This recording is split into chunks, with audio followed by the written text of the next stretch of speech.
One thing I'll show you guys. So a lot of times what happens is the AMC gasket just stopped working. And a lot of the reason is because I'm going to show you here in a couple seconds.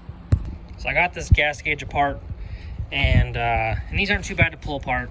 Like I said, I forgot to tape a lot of this. So anyway, mostly what you have to do is see these. There's 3 tabs right here, these metal tabs that stick up and they fold over this piece right here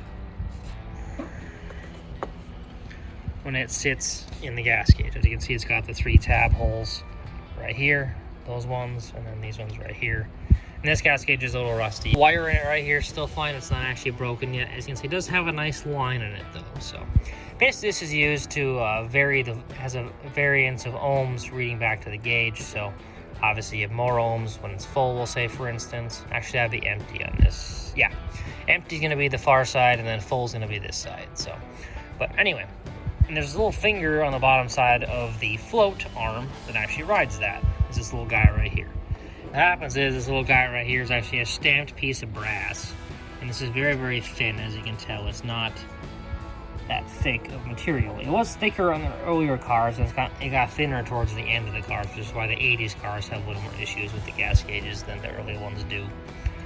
So over time it wears off the piece, and then you get this kind of deal right here, and it wears the tip off, and then it has these nice 2 sharp edges that eventually catch this wire enough, it cuts it, and then you end up with a spotty gas gauge where it works partially or doesn't work at all. So how we've been fixing them here actually is we actually sand this down so it's pretty much bare brass, or nice and clean, and we put a big, basically like a little puddle of solder on the end to basically ride this nicely and not catch it like it is doing. And that seemed to work for us pretty well. Make these things last a lot longer and make a gas gauge work again in the future. So, and it really only helps if the card over here is still good. If this card already has broken wires on it, you're kind of screwed in that case.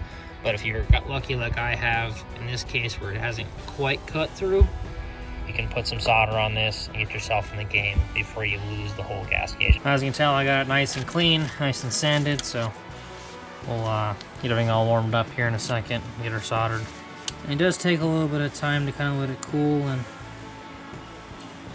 drop a bigger bubble on there that actually sits properly towards the outside. But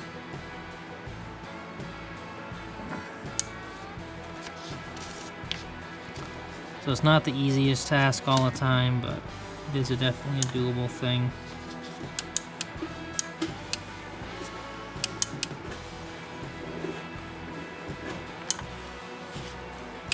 And kind of like that, it's in a pretty good spot to have what you're looking for. So as you can see, it's a little bit of playing around with the soldering iron, but once you get her kind of in the right spot, you get a nice kind of set piece back here, kind of on the actual copper. You can put a nice big blob on the end, which you can ride on and work for another day. So now we got our chunk of solder put on there. I used some sandpaper, like some 320. I just kind of touched up where I had a little rough spot, if you have any from the soldering operations. But now we're pretty much ready to put it back together. And these are actually limiters for how far the float goes. So you do have to bend this one over 90 degrees on one side so that this pin right here can go through the back side of the body all the way to get the cap off.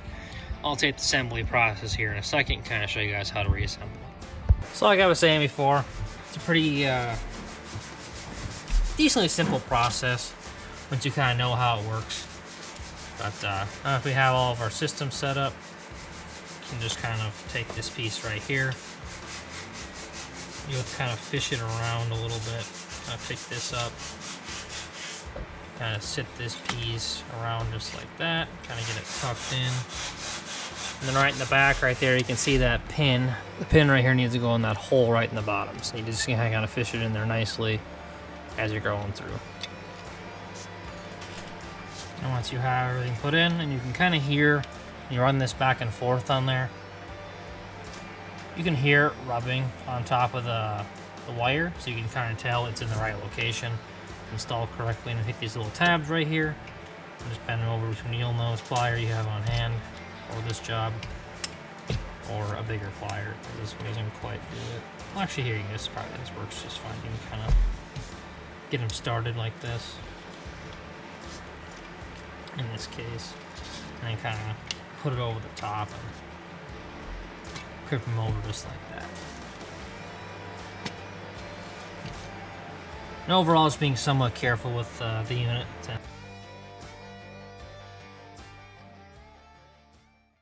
So basically, we can kind of stroke these to the actual level itself right here.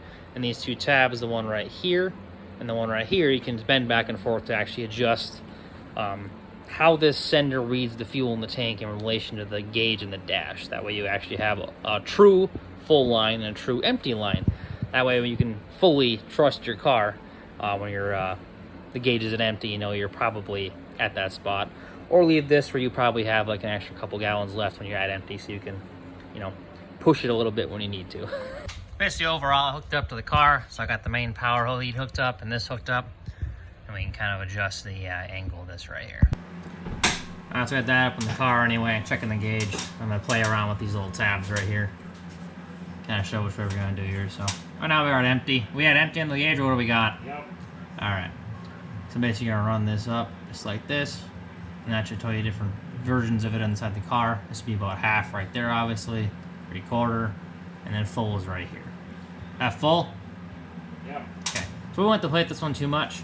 But the main thing is this front tab always has to have angle on it, because the span of the wiring inside, or the coils inside, is only so long. So if you actually have this too far forward, what's going to happen is you put this all the way up to think it's going to be full, and the gauge is going to fall off the face of the earth on you every time. And you're thinking the gauge is having issues, or the sensor's having issues, but it's actually, there's no more contact in here with this rod to send juice back to your gauge. So that's kind of the deal. Pretty simple setup, and I make sure your gas gauge is on point all the time. So I got the new socket on the sending unit, just making sure it all fits right. As you can see, it's a nice fit. Just right there, we're just about barely touching the bottom, but not quite. So that's how the sending unit looks inside your tank anyway. There's a nice visual of it. Nice big thick layer of grease in the groove right there. Where this O-ring can basically slide and move around when it needs to when you're putting the locking ring back in here. With the lock ring, it's pretty easy too. You just kind of take a screwdriver and smack it. I gingerly smack it until you see a little nubbin right there, bottom out on the tank tabs. Just like that, and you're home. Well, thank you guys for watching the channel. If you enjoyed what you saw, hit that like button, smash the subscribe button there too. Catch you all later.